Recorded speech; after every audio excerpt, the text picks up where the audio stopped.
A recent study examining student funding and academic performance. The scores are highlighted in several school districts in Kern County, including Norris School District, which received the lowest amount of funding per student in the state, but it had a top-tier API score. The study also revealing that one Kern County school received top-tier funding but did not have top-tier API scores to match.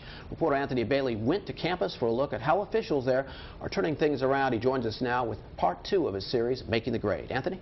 Hey guys, at just under $22,000 a student, Taft Union High School is well funded, but the district's middle-of-the-road API scores had some questioning if funding truly helps close the achievement gap.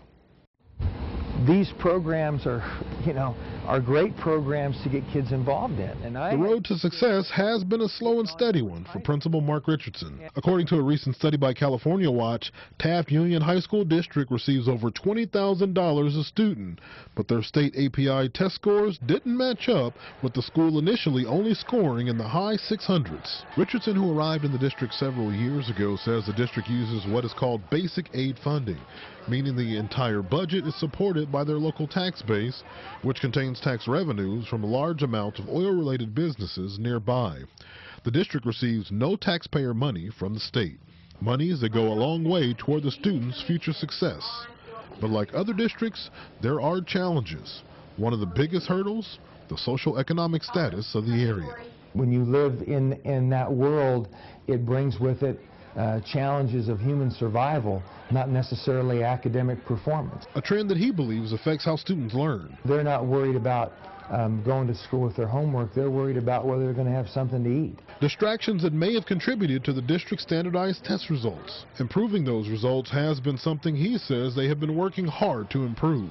Now, over the last 3 years, the school has gained 50 points, going from 695 in 2008 to 746 in 2011. Richardson says in his district they look at several other stats like graduation and dropout rates to gauge student achievement. What's the dropout rate at your high school? What's the graduation rate at your high school? Those are two areas where we are well above the county average and the state average. For years, he says, there was no consequence to poor performance, fueling one of Richardson's early missions to instill accountability. It's one thing to have everything in place, but if the kids don't take the assessments seriously, then you're not going to get the results that you're looking for. His team also looked for ways to get students help by implementing programs like Bridge, which provides students help from teachers after school, and also AVID, a program that advises qualified students who will be the first in their family to attend college. They could have easily gone on their own merit, but what makes it different for them is they wouldn't have known. Richardson says the school funding level also aids in programs for the large number of his students not taking the university route, instead opting for vocational skills. There are advanced wood shops used for making cabinets, and oil technology labs used for training on the area's vast amounts of oil rigs. We teach